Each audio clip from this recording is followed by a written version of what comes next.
will call the meeting to order, and the commission that are present are Mike, Jean, Marge, Deb, Heather, no, Tiffany, and David. You gonna appoint Mike? I will appoint Mike to vote for, who should we have, for Bob. And first up is 39 Rockingham Road.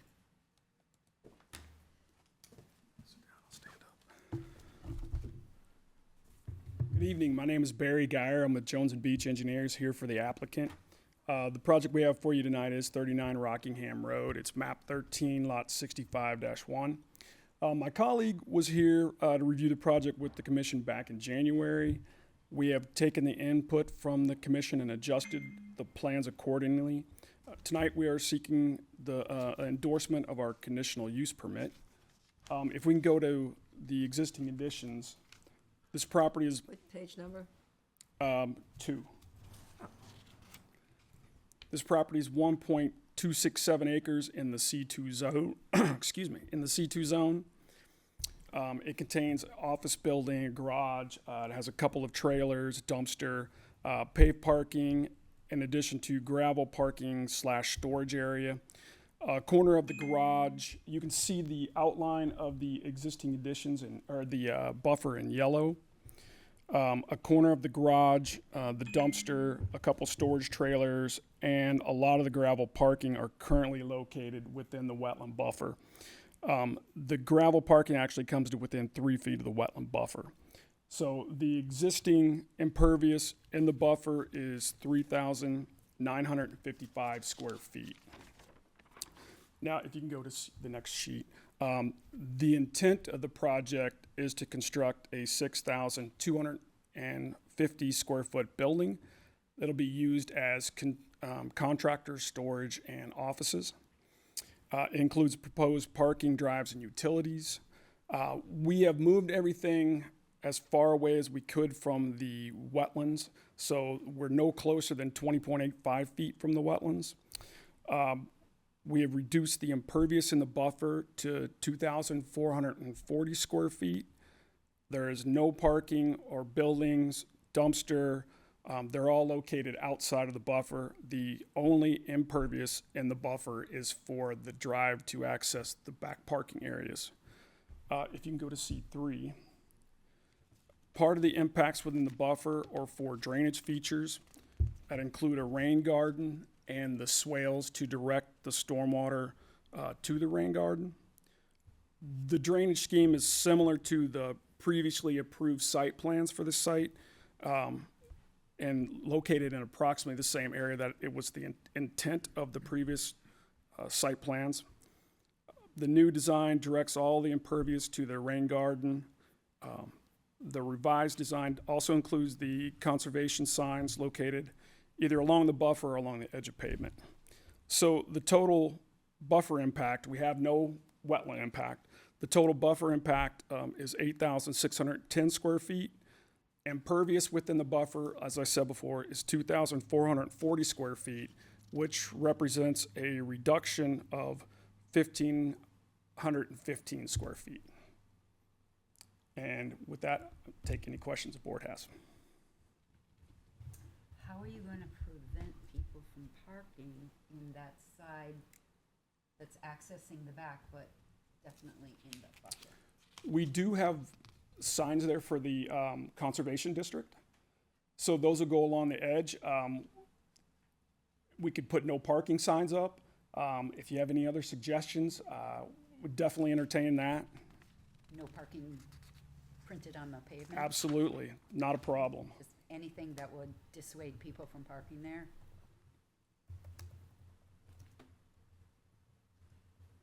What, could you remind us, what's there right now? It's currently a plumbing and heating company with they have their, if you go back to page 2, they have their offices out front and there's a garage in the back. There's also some miscellaneous storage that goes on the site as well. And all that, the updated plans will have, updated site plans will have no outside storage. That's gonna be on the plans. So those three sort of longer rectangles, So there's two Buffer. Connex boxes and one, the furthest to the south on the right-hand side are a pair of dumpsters, all of which goes away. all of which goes away. Yeah, the intent is really to bring everything inside with the new design.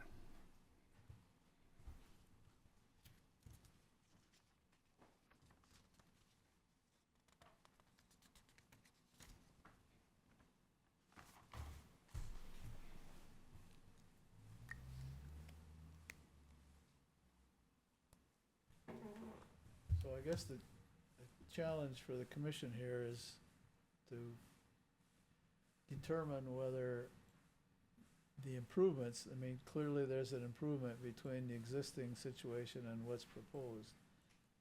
Is it a great enough value to compensate for the fact that we're still putting impervious surface in the buffer? The ordinance allows you to use impervious surface to access a part of the property that's not in the buffer. Normally, that's more like crossing a wetland or something like that. Here, you're trying to drive around an obstacle that you've created, basically, the new building.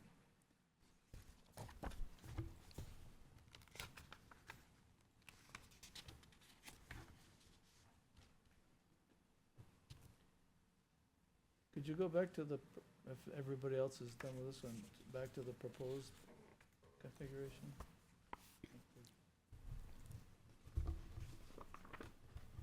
The only problem I see in this part of it, though, is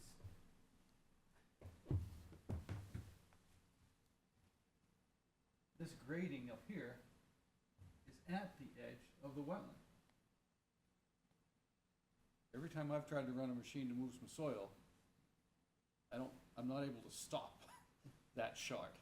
It's, I think you need to look at pulling that back a little bit or doing something so that we don't have you accidentally spilling into the wetland and creating a violation of the dredge and fill ordinance. Yeah, understood. We can definitely look at that and see if we can shift that grading back. Is the turning radius there going around the corner of the building, is it the minimum required by, It's the minimum required to get the design vehicle around it, which is basically a box truck.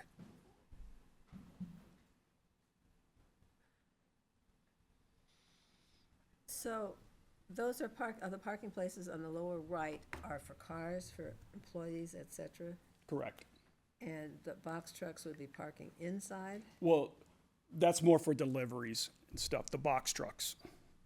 But we have to accommodate their enter into the site and turn around. I don't know if Mike's thinking this, but it doesn't look like there's a lot of maneuvering room, and I'm not being one who enjoys backing up, but, it looks like that one on the east side, the right side, there's gonna be have to do some real tricky stuff to get in and out of that parking, mostly out of that parking space.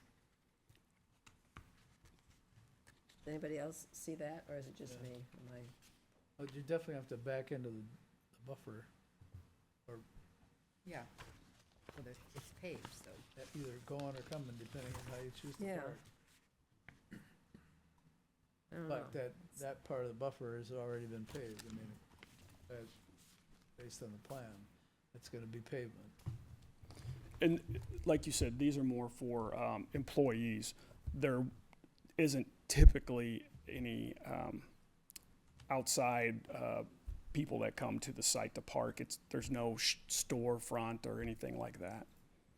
So I say that because if they park in that site, they're gonna realize, it's probably the same guy that's gonna park in that site every day. I mean, at least in our parking lot, the same people parking almost, and you realize if you're at the end, how to get in and out, is all I'm trying to say. We Either don't that or want- You don't stop for your donut on the way in, so you get one of the other parking spaces. Back in. So what is it that prevents you from either A, shifting the building in its current configuration a little bit farther north, or B, reconfiguring the building so that it is, deeper and less wide, so to speak, See what So- I'm saying? I think, well, we do have setbacks in the front and buffers in the front, and buffers on the top of the sheet on the east side, that if we shifted the building to the north, I mean, we could gain a couple feet, but we would like some parking up there, a minimum of parking up there. And if we tried to make the building more squat, I guess, then we would impact the areas to the east where we're trying to get our grading in. And you can kind of see how we've had to do parallel parking basically up there because of trying to get our grading in for the drainage. Because we want to make sure that we're collecting all the drainage off of the impervious and providing some treatment for it before it's discharged. But what about shifting it this way? Yeah, we do have a buffer. I think it's like 9 feet, a little bit, maybe more than that, to the front there. So we'd be pretty close to the buffer. And what kind of buffer? Oh, not buffer, I'm sorry, setback. Okay. So if you were to give up, I mean, I could definitely agree based on our previous comments that putting the handicap parking slot on this side, not where it gets more complicated, is a good idea. But now that leaves 2 other parking slots, if I'm looking at this right, that are to the north of the handicap slot, right? Correct? Correct. So if you were to give up one of those, which I assume they're about 8 feet wide, right? The non-handicap are 9. Yeah. So if you were to give up one of those, you could slide everything north by that amount, right? We could. So how are you on required versus provided parking spaces? We are we have a few more than we are required. We're required 11, but it's kind of it's a warehouse / office space.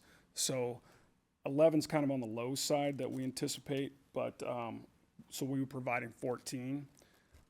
I can discuss going to 13, losing a parking space and shifting the building to the north with the owner and seeing what their thoughts are on that. I think I would suggest that to the commission as one of our recommendations. And I think that would also allow you to solve the problem that Gene pointed out of having to operate earth-moving equipment right next to the wetland, right? I mean, I think that's a reasonable request. I don't think we'd have an issue with that. Okay, just for memory's sake, our comments last time were to move the snow storage outside the buffer, to reduce the pavement in the buffer and prevent any parking in the buffer, to install buffer signs, and asking what mitigation will be done for buffer impacts.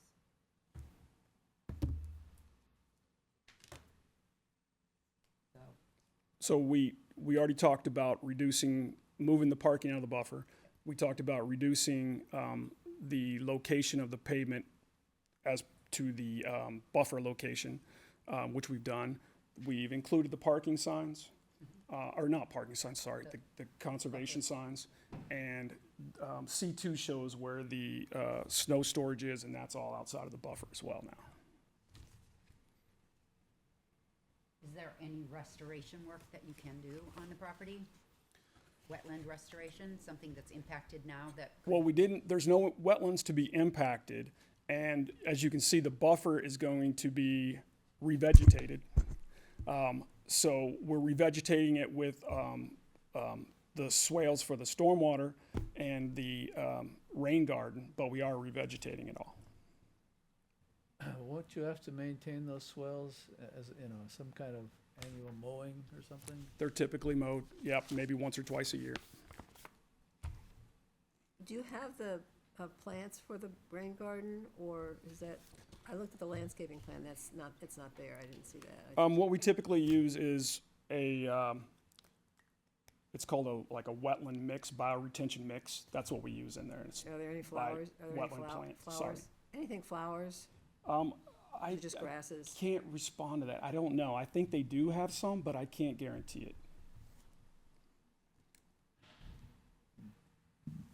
We could definitely throw some in there. Yeah, I'm always looking out for the insects.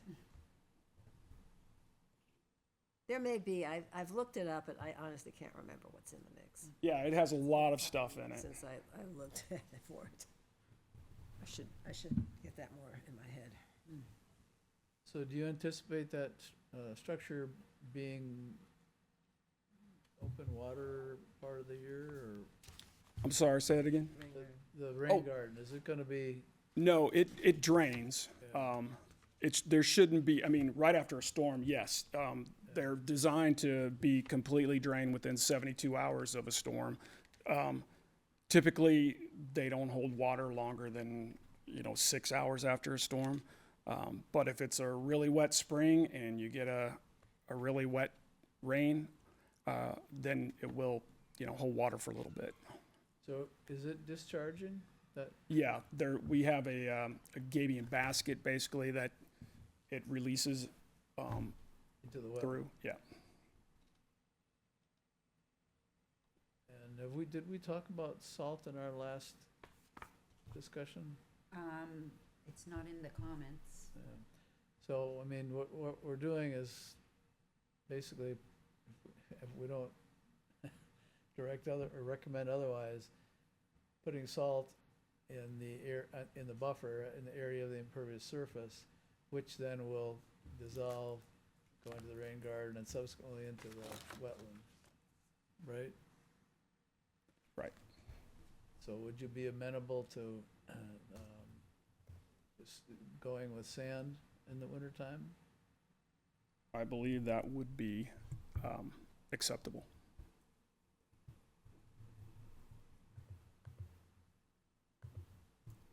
And I know we have to complete the reduced, impact mitigation for anybody that, sands or salts the site too, as part of the planning board's recommendations.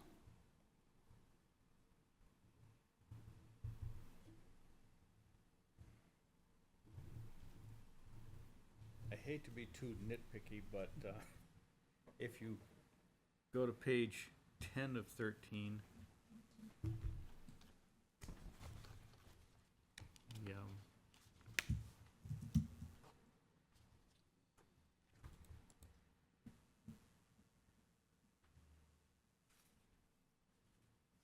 I think you have an error in your legend, because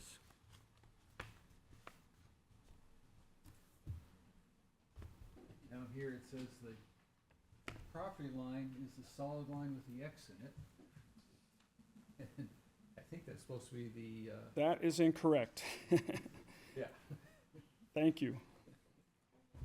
Good eye, good eye. Eagle Yes. eye over here. Yeah, that's a silt fence. And that's page what? 11? 10 of 13. And I'm presuming that that riprap is permitted as part of the 15-foot green buffer, green space? I mean, We haven't got comments to the alternative. If that's the case, then we'll obviously have to adjust it if okay. it's, planning decides that that's not I allowed. haven't bothered to try and reread that part of the ordinance for decades now, but it is a 40-foot wide area that's not gonna have the required number of plants per square foot or anything.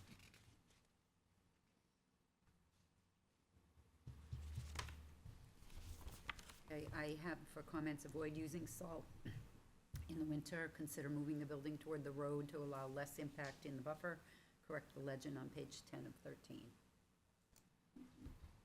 We, And then,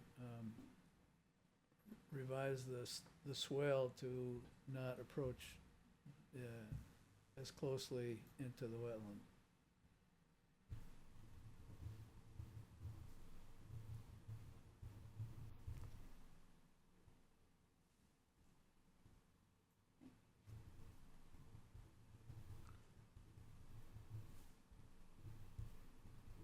is it into the wetland or, It's Right it- to it the edge abuts of the it. wetland. okay, So you could say, so that it no So longer the abuts. grading doesn't abut to the wetland. Right.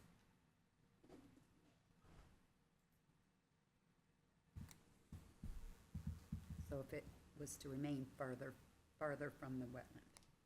Grading, The swale grading or the? yeah. the Yeah. Swale grading.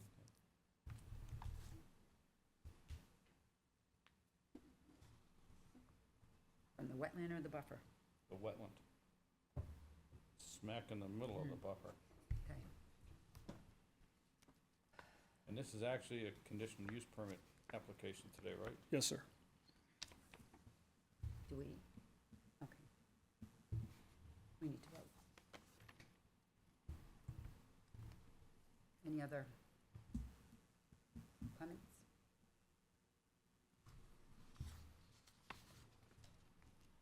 I'll make a motion, we recommend to the planning board to approve the conditional use permit with the stipulations that you have listed there. Second? Any further discussion? All in favor? Aye. Opposed? Abstain? Motion passes unanimously. Thank you all very much. Marcia, when you send the comments to the board, make it clear, I can't remember, I think you said something about move it farther north, but we should say eliminate one of the parking areas north I of the said building. to move it closer towards the road because that seems more east to me than north, but, I'm just saying, we should be Yeah, clear that we're the part about eliminating eliminating a the parking parking place, slot. yeah. That's good.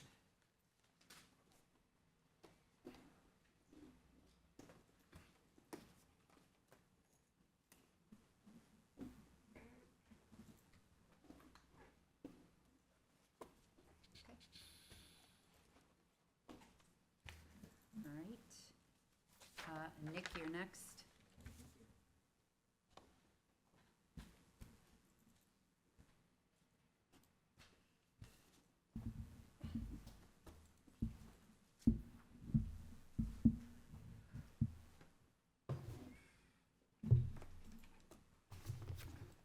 Excuse me.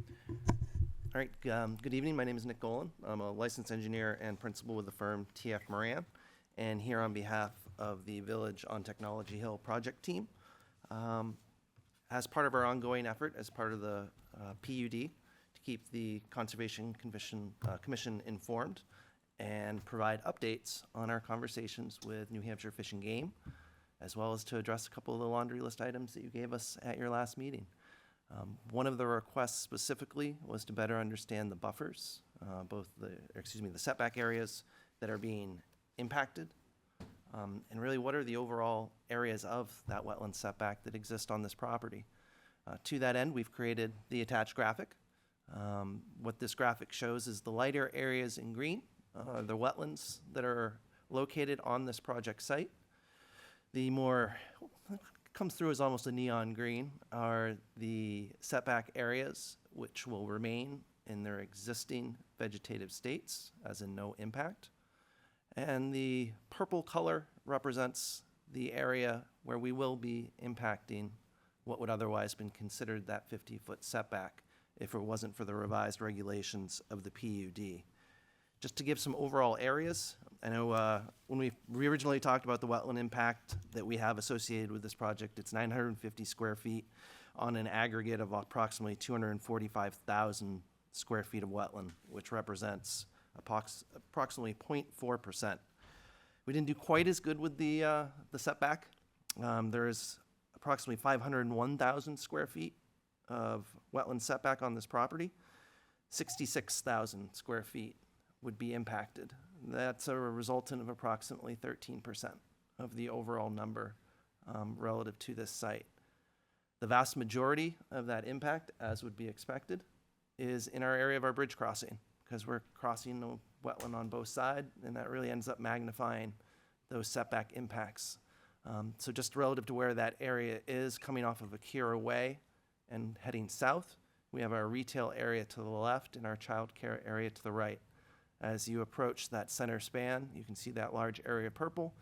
That's our area of our bridge crossing. There are just certain requirements relative to horizontal and vertical that must be maintained, where a much larger number is generated relative to those setback areas. The other information that was asked of us is what are our closest structures in regards to wetlands and the setback area. That closest area is located in the northwest quadrant of that upper wetland, or actually I'll say southwest. So where the call out is for the apartment complex, 4-story, 439 units. On the left side of that inner loop, you can see where that purple area is. There's a retaining wall that has been proposed there in order to lessen both impacts to that wetland setback, as well as prevent any wetland impacts. That retaining wall is approximately 12 feet from that wetland in that location. That is the closest structure that will exist on this property as presently proposed relative to a wetland. You can see really that overall, from a layout standpoint, the vast majority of those structures are placed quite far from the wetlands. We're also asked to indicate the closest we'd be doing any work in relationship to a wetland. If we work our way from left to right across the plan, so our leasing building is circled within that green circle. There's the patio area immediately to the right. As you continue to the east, you can see that area of purple just south of that wetland complex. In that location, we are 3 feet from a wetland with grading. That area of impact in its entirety will be grass. That is a stormwater management area that's picking up runoff from our access road. There is no impervious area. In fact, you can see the large amount of green space between the roadway and that wetland and its associated buffer. The reality is that is one of the locations that was selected and most appropriate for stormwater management, such that stormwater can continue to flow along the natural tributary paths that it previously was. So relative to the outstanding requests of the last meeting, we now have a graphic that shows that we are preserving approximately 435,000 square feet of the wetland setback in relationship to only impacting 66,000 square feet, again, on an aggregate site that is 110 acres. Relative to the location of any structure, it's approximately 12 feet from the retaining wall to the wetland. And then as far as the closest proximity of any work being done, it's approximately 3 feet in the area that I had mentioned. And again, that area will be completely grass. That is for the purposes of an infiltration basin to provide stormwater treatment of those adjacent pervious areas. What is the distance from here to here? Overall, what we have our legend at the very bottom of the page, which is, forgive me, 1 inch equals 100 feet. Yeah. that's a distance of approximately 300 feet. You can see overall, when just looking at the contrasts of the colors, that in general, we've been able to limit that length, because that's a good point. You know, how do we limit that vertical length along that wetland? That's the largest area. Otherwise, it's only really where, you know, for the most part, where areas dart into the site. The area of the setback impact that's to the northwest, adjacent to the retail, again, that's all grass slope. And these areas are going to be seeded with a wildlife seed mix. It's going to help promote the ecology of the area. It's going to help our pollinators, our birds, our bees, all those important little folks that we need for our site. So I'm hopeful that this information is helpful. I realize we didn't have this last time. Question. There's Yes, no ma'am. retaining wall on the disturbance to the right, correct? That's just grass. There's, Correct. what are the dimensions of the retaining wall? Sure. And It's what does the average person driving by see? They'd be looking over it. So the manner in which Oh, we've okay. designed this is road is here, slope, here, trying to draw this, but That's good, it's slope, working. top of wall, elevation of wall, and then grass slope towards the wetland. It's approximately an 8-foot tall wall, so that 10-foot So they're behind it, not, it's not like they're looking at, you're not looking at that wall. The only folks that would be looking at that wall are folks wandering through the wetlands. So if we've got some bear or deer or perhaps just some wary travelers, they would see the backside of that wall. But the elements that you're going to see from that roadway in the areas of the development, it really disappears into the forest. And on honestly, that was one of the requirements that we worked under for the owner. They want this is a passion project for them. They want this to be attractive. So in that vein, something like a retaining wall is kind of out of sight, out of mind. I'm sorry, I think you told me, but I've already forgotten what, the 300-foot long, purple piece there. What causes that? What's the? Sure. So what that area is upstream of it is a infiltration basin. So that's an engineered stormwater management device whereby we use the existing natural soils to treat the stormwater. Requires a minimum 3-foot separation from estimated seasonal high groundwater. That area is actually the back slope. One of the requirements the town has is a maximum 3-to-1 side slope in relationship to basins. That is what that results in, is you do end up with a grass slope that leads down to that area. I think one of the benefits in that it's not going to be manicured. This isn't someone's lawn. The idea is with that wildflower mix, it really provides a nice natural progression from the built environment to the natural environment. You keep interchanging two words. One, grass, and then you say wildlife mixture. Sure. And you talk about the pollinators and stuff. Grass is not something that's supporting many pollinators. I'll be happy to clarify that the seed mix is a wildlife seed mix. Is not intended to mean grass. I'll correct myself, so thank you for the correction. Is And it going to be mowed? it'll have to be mowed occasionally. Usually it's at least twice a year that those slopes do need to be mowed, just for general maintenance. But the idea is, for the most part, that takes place outside of those seasons of concern. One other thing I was hoping to mention to the commission this evening is through our coordination with Fish and Game, who is Patrick Fitzgibbons, who's a wildlife biologist there. So he made himself available to us for a Zoom call, which was fantastic. I know how hard it is to get a hold of folks nowadays. Had the opportunity to really just go through what our program is. Because of the memorandum of understanding relative to New England Cottontail, in the eyes of New Hampshire Fish and Game, that item is resolved for them. Relative to the other species of concern that we have out there, which are eastern hognose snake and smooth green snake, the educational components that will be given to contractors, including the handouts, flyers, and the directions that are required if they do see that species, addresses their concerns there. The last item really has to do with turtles. We have both blandings and spotted turtle that are within the vicinity of the project. The wildlife passages that we are providing helps resolve that item. One of the things they asked us to further evaluate is really the sight lines through those culverts. They are oversized. They're 3 feet in diameter. They have that naturalized bottom, which turtles like, so they feel like they're walking across something that is more typical to their travel path. But to make sure that there's a sight line through them. So the suggestion was to add grading above those culverts, at least centralized, so that you don't have a length that really exceeds what a turtle would find as being a comfortable distance as far as they are going to travel. It's our understanding in the corporation of that element that we've resolved all of New Hampshire Fish and Game's concerns, and I thought it would be important to bring that to light this evening. It's not a design that I've incorporated before.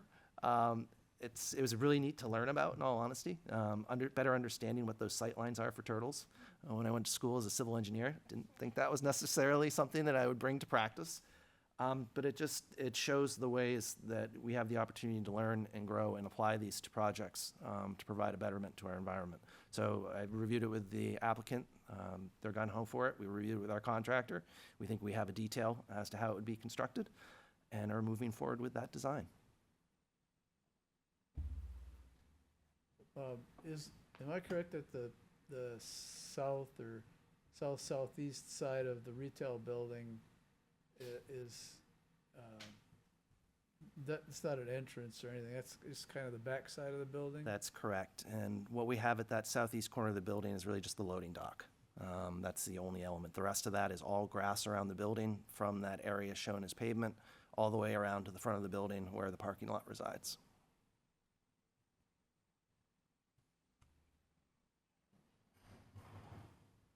And that would be the case for the purple impacted buffer area. Yep. So just to the west of that building, you can see a slightly darkened hatch area.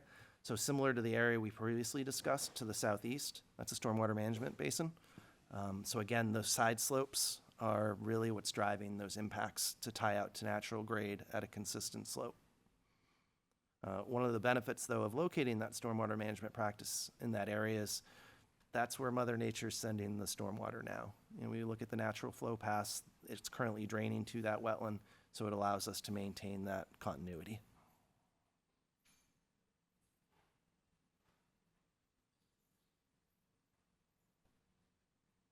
You had mentioned early on that you think that a lot of the housing will be occupied by people working in the plant. That is the intent. Has there been any consideration of, I don't know, what the distance is, but what, maybe a quarter mile at the most from the housing to the plant? What, as far as the distance of travel? If you're 650 feet, I believe, was the longest path of travel. I'll double check that math, though. That was what our prior design consideration was. I mean, I'm just wondering about providing a shuttle service so that you don't even have to, provide parking, between those, in front of the plant there, because people are just gonna either walk or hop on a shuttle to get over there. Well, the idea is that this is a walkable community, so I don't know that a shuttle would be necessarily consistent with that, but I can understand that perspective. We've designed the road grades and associated sidewalks so that these are in the neighborhood of 4 to 5%, which is a pretty comfortable stroll. We have that central green area. If somebody's looking for more of a nature walk to work, they'll have that opportunity if they don't want to walk across the built environment. I will note that that centralized parking area would be part of the full build-out of what we're calling the Envision 160 building. 160 because it would be approximately 160,000 square feet after its expansion. That parking will be built as necessary. It's shown for the purposes that we can accommodate the maximum parking needs of that facility. That would be addressed as part of a future site plan approval. And gosh, if we have the opportunity to build less parking spaces, we'll certainly be happy to. Those cost money. We still have to be cost conscious with this. If there's the opportunity to build less parking and still service the needs of the development and the business, then we'd certainly take that opportunity. But no, it's a good point. Of all the portions of the site, that's the one spot where we have a large parking lot. Everything else, you look at the residential, it's essentially street parking. It's all very integral. It's very much a community. That one spot it's the industrial eyesore as far as a parking lot. I will note, though, at this scale, it's not quite perceived, but those are 20-foot green islands separating those parking bays. Provides ample room for shade trees. We also have almost a kind of central green that's located to the northern portion of that. Part of that will be sloped in order to make up the grade difference, but it's also a great amenity to have that additional green space located centrally. We're not getting that heat island effect even with such a large parking lot. So the trees going in the island are hopefully trees with large crowns that are, Yes, sir. yeah. So is there a reason why you couldn't run those 20-foot islands east-west instead of north-south? So on the north-south portion, you'll see the tree-lined street. That's more of a entrance experience as far as you travel through that corridor. It also provides a nice line of demarcation between the residential to the west and the industrial uses to the east. Within the parking lot itself, we actually do both. At the end caps, you have a north-south element with the expanded islands with trees, and then it also runs west to east. So really you have a cap on the west, a cap on the right, both running north-south, and then they're interconnected with the same diameter, or excuse me, the same width of grass island, with additional trees as well. Could you zoom that, Mike? Is that possible to just zoom in on that parking lot?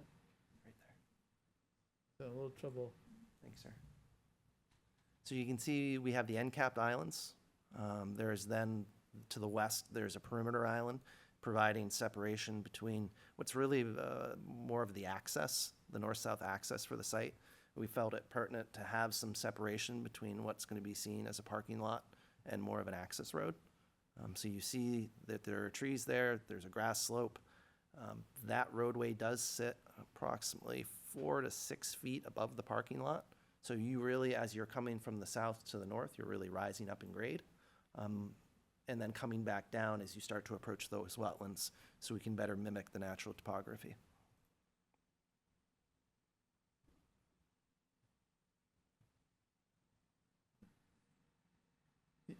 You see what I'm getting at, those sort of arcs of 20-foot separators between parking areas The that curve, run north-south.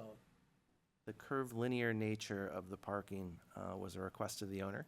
Yeah, no, I think that's a great idea. It's just, one, it helps with speed. It's just, it's more attractive. It's very non-engineer in all honesty. We like our nice, simple shapes. The curvilinear nature really brings a great element, I think, to the project and how it interconnects. And it provided a great benefit also in that it better mirrored the natural topography. But what I'm trying to suggest is, if you ran those curves north-south, they can still be curved, that, you know, there's obviously Mhm. a curve that you could follow on the south side, and then just continue that radius across the parking lot. So the reason why we don't orientate, so on the far left, we can see parking running north-south, and the far right, we see it as well. Those are really those end caps. The interconnective area is run west-east, so that as someone exits their vehicle, they have a clear line to their destination. They're not having to step over an island. I've had a few designs where we try and create a curb break to funnel people to it. Doesn't work. They just hop over the island. It creates a trip and fall. So we've just learned to follow Mother Nature, to follow the thought process of, you know, Human we nature. take the easiest route. I see that. But that would be that would be the reason why you wouldn't align your parking in a north-south fashion there. Oh, gotcha. Yeah, there's a lot Turn the there. picture. DES's parking lot is a little bit like that. It is. Have you been up there? Yeah. You must have. Yeah. It's, So it's an element we try and incorporate more often. A lot of it has to do with what are the vehicles that need to get through. If they're just passenger vehicles, which is the case here, we have good interconnection for the purposes of police, fire, as far as safety. It's not intended to be for larger vehicles like a WB50 or WB67. Those aren't going to need to get off of the main road. So it's great to incorporate whenever we can. I think it really gives a nice added element. It really softens the landscape in comparison to something that's a little more boxy. Is the lighter colored, I don't know, salmon, pink area just west of the factory, is that, The area immediately south of the factory, yeah, that it's a little bit of an off color relative to the orange that's the buildings, is that would be the future expansion of the building. So it'd essentially be a podium construction where there'd be parking below, and then they would have a second story above. okay. And we've master planned our grades so that essentially you build a retaining wall along the left side of that that allows for that recessed parking, and then that retaining wall, which would be concrete wall, then can become part of your foundation of your building thereafter. So you're not tearing something down needlessly. You're able to build upon it. We have some smart structural engineers. I can't take credit for that one. So what we're looking at is the before, I mean, the phase one picture. Yep. If Uh, you- Afterwards, you would still have that parking below. It's just you would have a You building wouldn't see over it it. as well. Yeah, from a plan view, you wouldn't see it because you'd see the roof and air conditioning units and whatnot. That's fair. right? And solar panels. That is a huge element of this project. Solar panels are proposed on all of our flat roofs. our hope was to be completely self-sufficient. It was a far-reaching goal. That math is still underway, but our expectation is the vast majority of our energy needs will be self-met.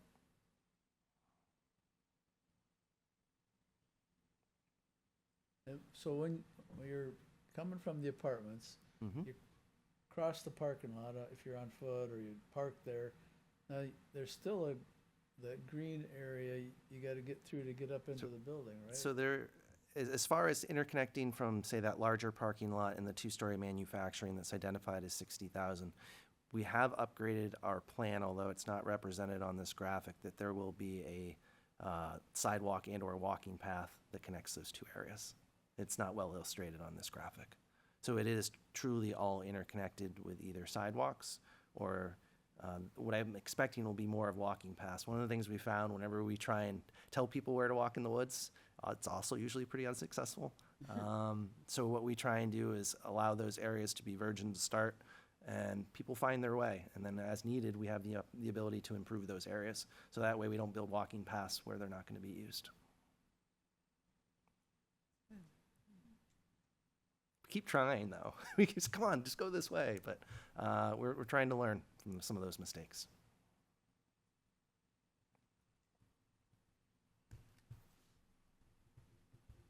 I worry about the wetland that is on either side of the bridge, where we have all the impact on the buffer.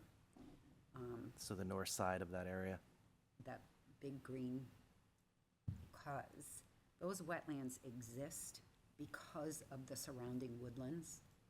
And anytime you're removing that buffer, that is heating up those wetlands and basically killing them. So they need not to be exposed to weather. So to see that much of the buffer removed and thinking that it's nice that it's grass, I don't agree with that. I won't go as far as say that it's nice. It's certainly an improvement over, say, that being a driveway or a building or What kind of otherwise. wetlands are they though? Because that makes a big difference in what the needs of the wetland are. I mean, we have scrub shrub swamps that are wet with no trees. I don't know what these are. These are palustrin forested wetlands primarily. I've forgotten. I used to know. PF10E. No, it's the bottom. I know palestrin, but I don't know the numbers anymore. So PF01E, I think, is the Okay. But it's I just can't- woods. it's a wooded wetland, or it's the vast majority of what we have. One of the oddities of this is that it really doesn't have an understory. We have a little bit of a canopy element, but there isn't really a lot of scrub shrub below. It was one of the knocks really on the functional assessment, is that it was not a diverse wetland. Yeah.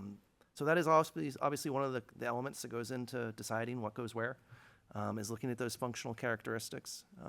Again, we only have that 950 square feet of impact, and that's because it was a artificial wetland that was created due to an impoundment. So that wasn't something that Mother Nature made intentionally. That was something that was made when somebody was stacking boulders or otherwise, most likely when that water line was installed. So I think we've followed the correct procedures in evaluating what areas are impacted. I don't want to make the analogy of, all right, you make an omelet, you break a couple eggs, and that's not really what we've done here. I think we've done our best to really work our way around those buffers and impact them as minimally as possible, which I think the graphic does show. When you're talking about having over 500,000 square feet and you're in the neighborhood of 10 to 12% of that impact, that's a pretty fair number when you're talking about a project that's essentially building a small town in of itself on 110 acres. But there's always room for improvement.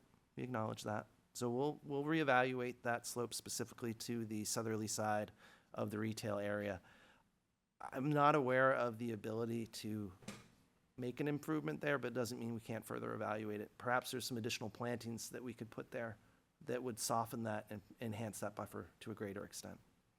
My biggest concern is the last time you were here, your interpretation that the PUD gave you the right, basically, to encroach up to 5 feet of wet anywhere on the property. And I don't believe that was the intention, and I would hope that I Well, can I persuade. think this graphic shows that we're not doing that everywhere. Do Yeah, we but- have the ability to relative to that document? Yes, that was the intent. It That was was more, your intent, to have that permission to do it anywhere?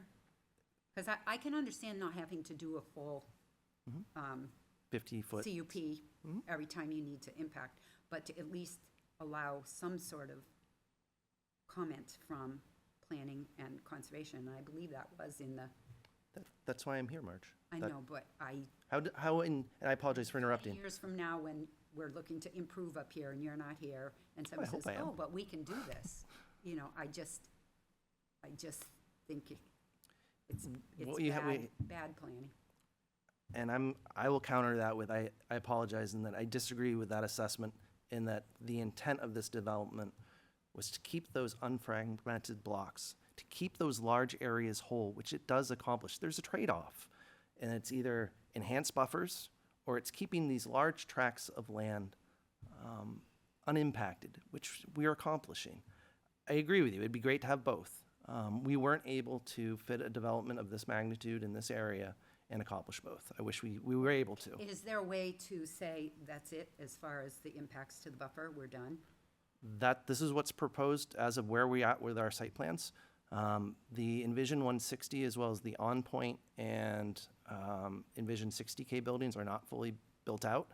But there's the reality is we don't have, there wouldn't be setbacks in those areas. Right. Those wetlands are all Right, small. I'm not worried about that area, I'm worried about the other area. So this is what's designed, this is what's before you. I would assume only that the impacts could potentially get smaller as we go through the site plan review process. I would not expect them to get larger. So when we look at the impacts in relationship to that specific area, yes, this is what's proposed. Those are final designs relative to those areas. This is our proposal, is for those impacts associated with that wetland. I'm trying to think of how the future development of the Envision 160K in that parking lot, if that could change in some capacity. No, we've already set the outer limit, right? We've already shown this is where the access roads are going. The only reason why that buffer impact would change is if that access road had to change. And I wouldn't foresee that as a need. We have already shown that as part of our infrastructure package, as how that road would be built. If you're hoping to lock me in and say, this is it and there will be no more, I don't know that I can No, say I that, but it just would be want my to have expectation. some sort of Yeah, where does way it to- end? be able to argue against a major change, because fair. it's already a great deal of impact on that wetland. And, I don't know if it was slick wordsmithing that got that. Well, I hope you don't done, take that or- as the way in which we would conduct our I know, business. I just- We were very forthright, and then the reality is, it was the trade-off, and that's what we explained to the planning board, that's what I explained to you here. You guys record all your meetings, you can go back and look, and I know folks have, just to make sure that I've been consistent with my terminology, other than grass and seed mix, which you got me on. I'll be mindful of that in the future. I think we've been very transparent, and that's the only way that I operate as an engineer, and it's the only way that our applicant has operated thus far. So I hope you can take us at face value. I'm trying not to be hurt by the words. I can be a sensitive person. I understand the perspective. I've sat on a conservation commission as well, and we're always looking to try and provide a betterment to the environment. We have to find that cohesive nature of how we develop our areas, but also maintain the environmental components. I do continue to look back at a 110-acre site, and more than 40 acres will be left in its current existing vegetative state. That's a good thing. As we progress through the other site design elements, we'll continue to strive to look for your feedback and to incorporate those elements. I don't know if it wasn't for the feedback that we received from you folks, as well as one of the planning board members, that we would have looked as hard as we have at how to incorporate these wildlife passages. So you guys have already made a difference, and I hope you guys are aware of that. You've made a betterment to this project. Well, you have an opportunity here to be the example of how to do it right, and hopefully that is of value. I hope we're equal to the challenge. I think we are. The future manufacturing 20,000 square foot facility on the far, The lower right. Has that always been there? It has, that, relative to the design components, that's the one most far-reaching element that we don't really have a whole lot of design practice for. We know it's a potential sister company of the owner that could provide a benefit to the overall project. But, as far as when things get built, that'd be the last thing. And it's really going to be determined based off of their spatial needs and how they utilize their other buildings. Perhaps that building doesn't get built, but we wanted to make sure we were, again, transparent with what could be built, and wanted to make sure that it was known that that could be a building as well. And does that intentionally not show any parking? Is the plan to not? There provide is parking in front of the building, it's just very small because of it's a manufacturing building, so typically things are highly automated and the need for employees is fairly minimized. There is 15, 20 some odd spaces at least in front of that building. Just scale-wise, it may be harder to see. I mean, to me, I realize you don't know a site plan, and I don't, But we'll be back with one. So this Yeah. isn't a one and done, folks. You unfortunately are going to have to keep seeing me for probably a couple of years relative to this project. I'm hopeful it's the next 6 months as we get through all of these site designs. But the applicant is very interested in breaking ground and having the opportunity to bring this housing and these high-paying technical jobs for manufacturing to the community. So the numbers that you were quoting earlier about the total amount of undisturbed land, Mhm. does that Includes that area. include that? So that isn't, I even included the buffer impact, or excuse me, the setback impact in that area as just a placeholder. Because if we were to design it under that construct, that would be the area that would be impacted. so if you came back tomorrow with that nice site plan for that building, you would still make the same statement about the amount of undisturbed open space? I have some room around that number relative to what our current impacts are, yes. At the 40 acres being left in its natural existing state is really what I see as the minimum.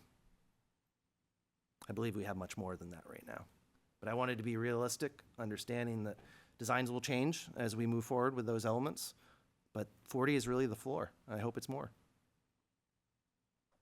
And again, sorry to be so obtuse here, but It's the okay. 40 acres does not include the half acre to acre or whatever it's gonna be that building Correct. occupies. So let me state it a different way. All of the land clearing and impacts as currently shown on this plan, which would include that 20,000 square foot future manufacturing, are inclusive of the areas we anticipate impacting. Meaning the remainder, the 40 acres that we stated as would be in its naturally existing state, would be outside of that block. We've discussed before the idea, the fact that there's a wildlife corridor that runs Mhm. through the property, and that eastern chunk there, little panhandle, whatever you wanna call it, is sort of key to that corridor. So, again, by just sort of being transparent and, in interest of full disclosure, I think the commission will look really hard when that site plan does arrive. And I realize That's fair. we're not there yet, and, I just trying to be honest and open with you too. I appreciate that, because that is, so as far as looking at forecasting that area, so the slope rises headed to the northeast. The highest point in the immediate vicinity is just over our property line, probably 30, 40 feet, where you hit a high rise, flattens out, and then it starts to work its way back up slope. Our abutter to the northeast is probably another 100 feet above us. So when we look at that, it's how do we interconnect those areas? Right now, we have good working schematic designs as to how that would work. But because we're going from low to high, it's tough to provide that interconnection, but it's something we continue to evaluate. And you guys have provided us great feedback on what your expectations are. So I know what the ground rules are. I know what I'm trying to accomplish as those designs progress. So what specifically are we supposed to be commenting on here tonight? This is a follow-up meeting. So as part of the PUD, we would state as we make design changes in whatever capacity that may have an impact in regards to sensitive areas on the site, we'd come back and give you updates. So there's no formal action requested of the commission this evening. This is informational, and as our designs progress, I'll continue to come back, I'll seek your guidance, and we'll look to incorporate it into the project. Any comments that we, No, I appreciate the fact that you've been sensitive, and this color-coded plan is a good way to respond to what we asked for. I appreciate it. You're quite welcome.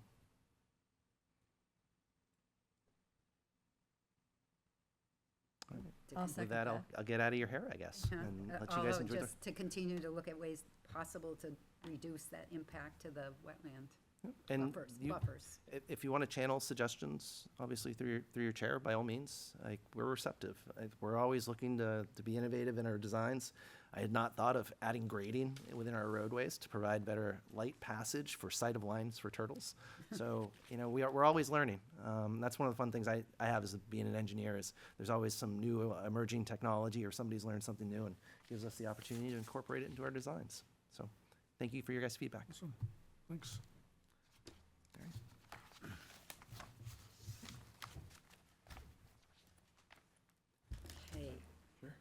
Old business, I have an estimate from Colonial Printing of $984.10 to print 2,000 trail maps. We want to authorize that from the line item.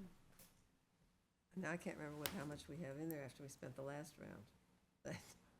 It was close to that, I think.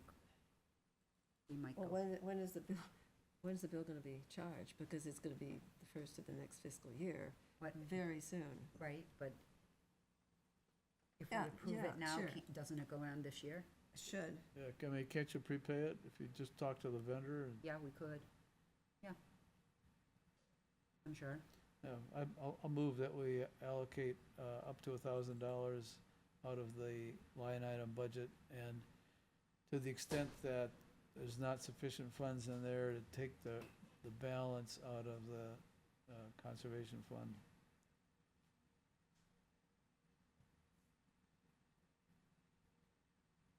Okay, I'll second that. motion by Mike, second by Jean. Any further discussion?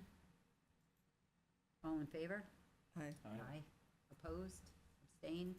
Motion passes unanimously. And I will order those tomorrow. And see if he can't just give us an invoice right away.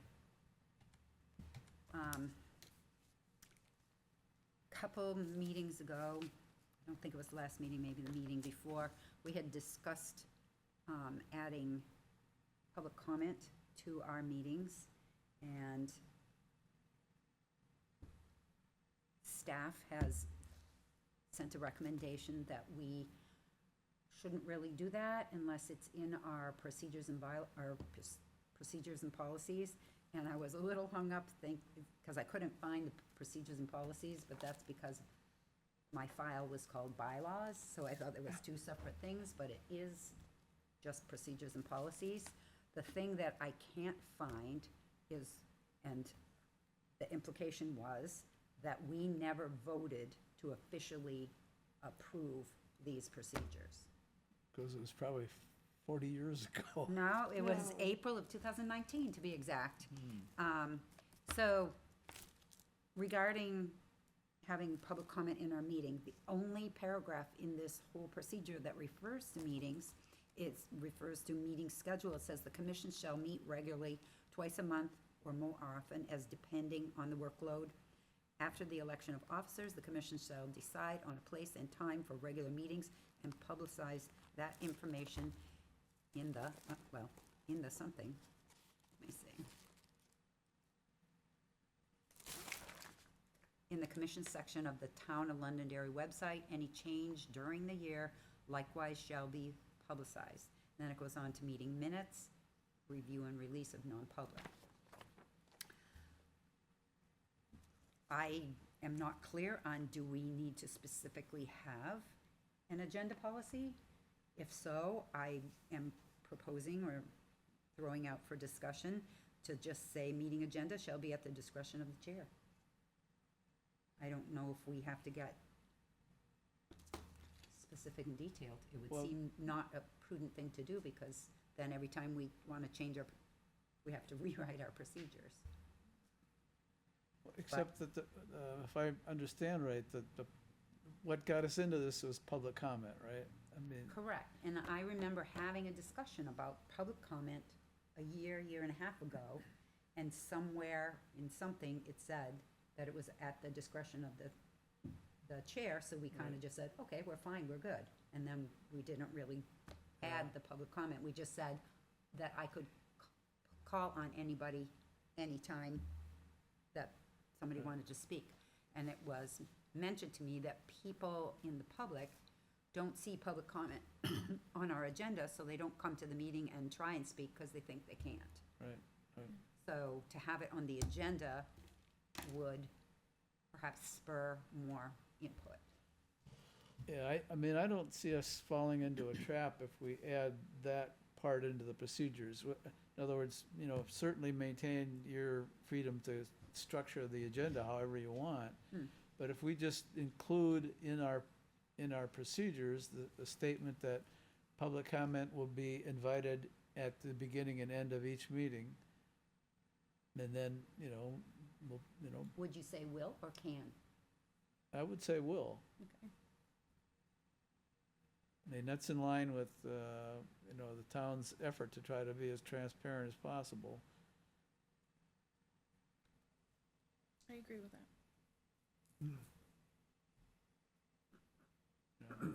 If there's, I still, somewhere in there, I think there's something about the chair having discussion, having discretion as to, how long a person can talk or how often a person can talk. It's not in ours. And I had, when I was thinking this through, at first I said, any public comment shall endeavor to follow the model rules and procedures of the town council. Well, then I was informed that the town council never approved their procedures, so. So, that, Well, we, that I can't, there's no point in following something that doesn't. Hasn't been approved. Do we have searchable, are the minutes that are available to us somehow, are they searchable? Did you go in the past? Our minutes or What's well, there's. our minutes. conscom minutes? Any minutes that are the actual leftover minutes we have of all meetings.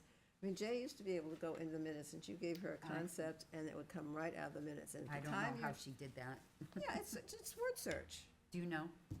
Can we So- search If- topics I in mean, minutes? It's just a Word document, so Yeah, you can just search. put concepts. can you search multiple minutes at a time, though? Can no, I mean, you have to open up each one. Yeah. But if you put in, if you put in public comment, would it pull up everybody's public comment, or could we exclusively look for conservation public comment? Well, no, you'd have to go to the conservation minutes. Forget everybody else's Yeah, concepts. but if you're You would on that then go- page, Then you would go to the year you want, or if you were really lucky and remembered approximately when it was, you'd put the ones up. But I search all the time, because I'm always losing things, and there's certain things that, no, but I have so many files on certain topics. I type in the name of a moss, and I'll get multiple files, and many things come back to me. So I think if you stayed with the year, start with the year 19, and do our minutes, and put a word in or two. well, Yeah. to look for whether or not we approved our procedures? It should, well, if you're saying procedures, then you may get a few oddball things, but it should come Because back I to the- did try searching for procedures, and I got, like, our camping policy, our gun Sounds shooting to me like we policy. didn't do it. That's what it But, sounds Deb, like. I think what you're referring to is the ability to search multiple files, but you're only searching file names. No, I get words out of some files Yeah, too. Yeah. a word that's in the context will Yeah, pop, Of will content? Oh, yeah. bring that up, that you can click on it and then read to see if Read it that. contains the Okay. information you're searching. And sometimes it's highlighted, it's like, Um, Well, So, I'm very, But, I mean, if we vote on a new set of procedures, which it sounds like we're gonna at least modify what's in your hands there. Right, and which then is we vote gonna on have to it. be voted on Yeah, anyway. Yeah, whatever we did in the past is gonna be Doesn't matter. superseded by our most current Right. thing. So Yeah. I wouldn't agonize over searching the archives. All we gotta do is make the procedures read the way we want them to read and then approve it. But I think it would be worthwhile, in addition to saying, the chair will solicit public comment at the beginning and end of each meeting, and then add words to the effect of the the chair will modify public comment to ensure, I don't know, the meeting runs smoothly, or, find some words, Kelly may have some words. she Well, wants to- yeah, this needs to be run by staff for blessing before Yeah, we can make right, any right. changes. Well, may I ask her to draft it up, knowing what our intent is? All right, so public comment will be available at the beginning and end of each meeting, I would say it would be, would be invited. okay? Yeah, And then I would add another paragraph that said, public comment will be moderated by the chair. Yeah, that's good.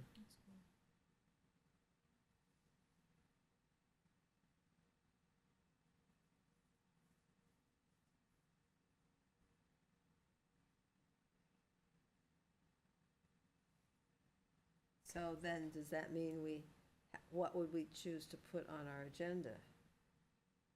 Just public comment, beginning and end of each one. would you want, and this is premature, I'm sure, public comment before presenters? Or allow, No, at the very beginning and the very end, okay, so And before the- presenters, so we're gonna Right. make them wait, right. okay? But also, is there a way to say public, somewhere can be accepted? I mean, you're gonna moderate this, and if it's so off, I don't know, at some point we discussed it was so off topic that it didn't belong at the beginning, say. Well, yeah, I mean, that's why she can monitor, or what did I Well- say? Moderate the public comment. If you, I mean, she can tell somebody, look, you're way off base, you need to talk to the zoning board about this, or, whatever the case might be. Okay, according to Robert's rules, Which we don't follow. but it gives us a little help. They're suggesting that public comment creates a limited or designated public forum. This means comments may only be limited by neutral time, place, and manner restriction, most particularly both positive and negative comments about the subject at hand. But But we that's want. not really. No, that's what, we also want to offer people the opportunity To bring anything up. Bring anything up, and, Right, yeah, exactly. And then you still, it's just all in your discretion as chair to, Well, see, I want to leave it as open as I can, right, non-restrictive, that yeah, can just, be if we just, manage as it evolves. Because it will evolve. I mean, I don't think we're as controversial as some. No, I'm just saying,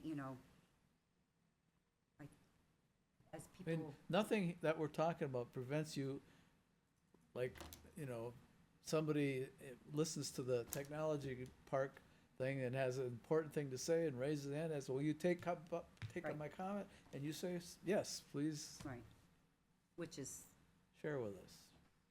what we do now. Which is Yeah, what But right, yeah, nothing, the general public doesn't know they can do that.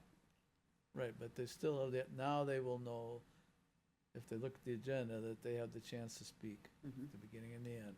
Okay, Which so, accords exactly with that town hall or town meeting Mm. warrant article. public comment will be invited at the beginning and end of each meeting. Public comment will be moderated by the chair. Yep. Does that work? Sounds good, yeah. All right, Run that up by the staff. will do.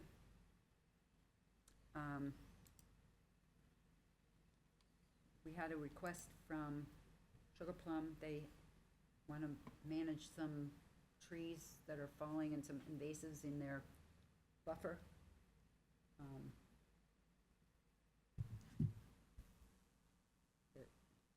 Yeah, I can get back to him if you want me to.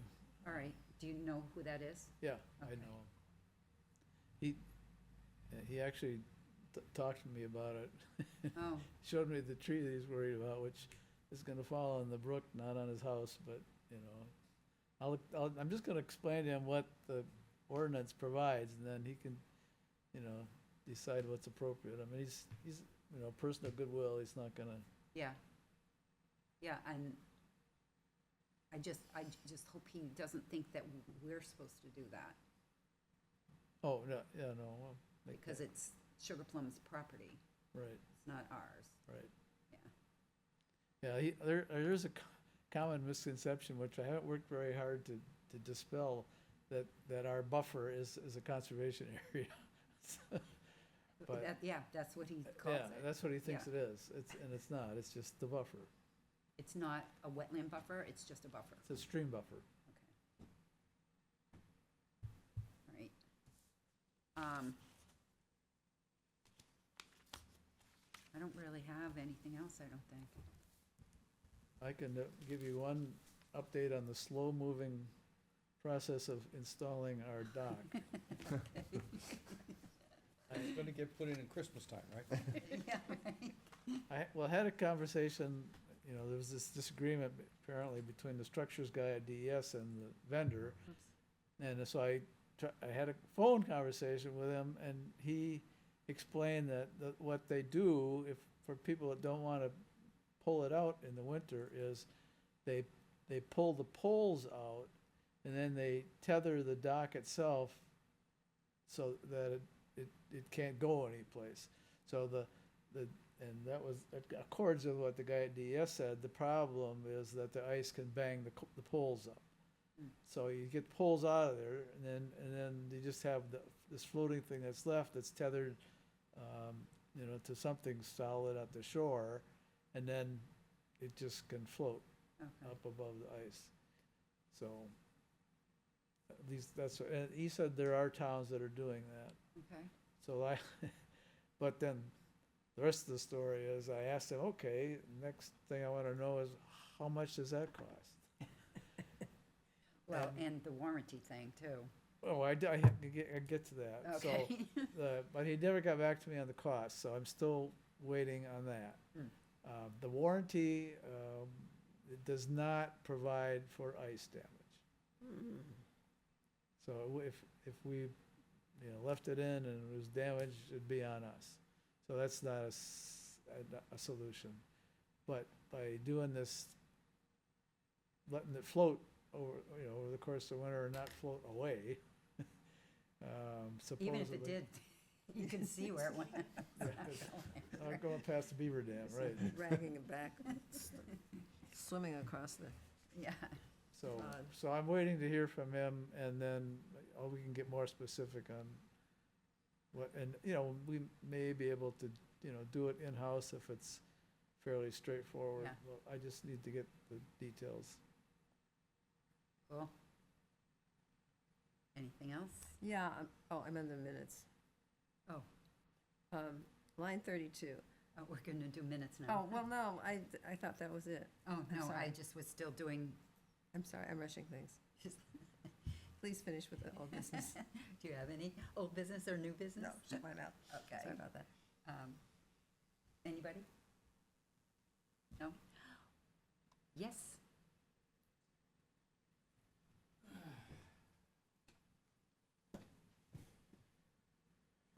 First off, thank you for what you all do. And I appreciate you Name and having, address. having discussion about, Name and address, please. oh, Ray Breslin? Ray Breslin, 3 Gary Drive. I'm sorry. I should know that procedure. Right? Surprise. And I understand you were talking about having it before and after, at your discretion. Does that sound like a Absolutely. plan to you? Yeah, and, yeah, because, I mean, you got somebody coming forward that you got a business to take care of. Mhm. You don't want to, you know, hold things up. but I think it is important. And you know me, what am I concerned about? Water. Water, okay. We had that big project. I still have concerns about that. I mean, there's a lot of stormwater runoff right now. There will be with this impervious surface, is that correct? And so I wonder what the impact will be, you know. So a lot to look at, a lot to think about. And we got a water tank in the process. They're doing blasting. I wonder what impact that's going to have on what I call a brook coming down from there. Yeah. That impacts my road.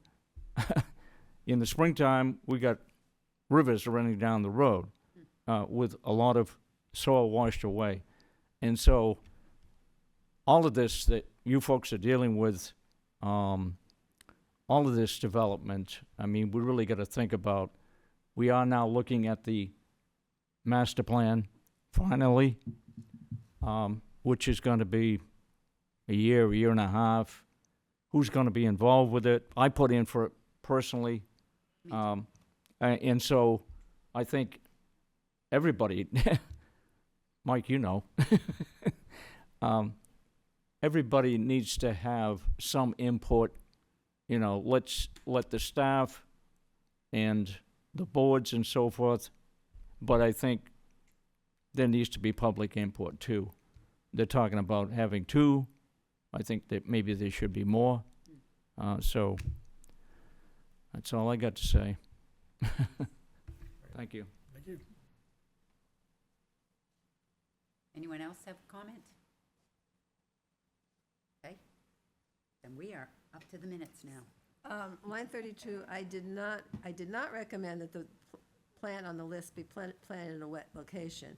I stated that the plant grows best in wet locations, and I would suggest that they find something for immediate landscaping plant that's more appropriate. It's a beautiful tree, but it's not good, you know. It should be planted somewhere else. But so we could say D11's recommended that the tupelo, which usually grows in wet locations, be replaced with something more appropriate for the development. Okay.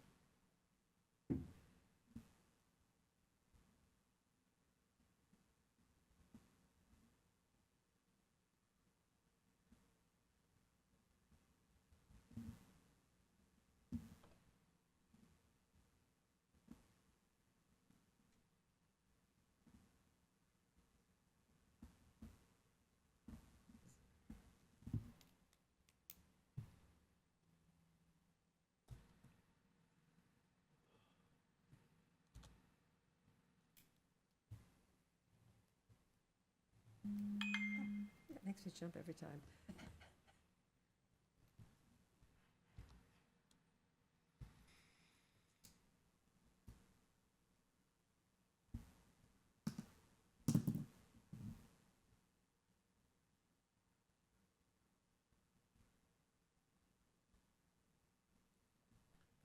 Nobody else has any comments? I'll approve the minutes of June 11th as modified by Deb's statement. I'll second. Okay, motion by Jean, second by Tiffany. Any further discussion? All in favor? Aye. Opposed, abstain? Motion passed unanimously.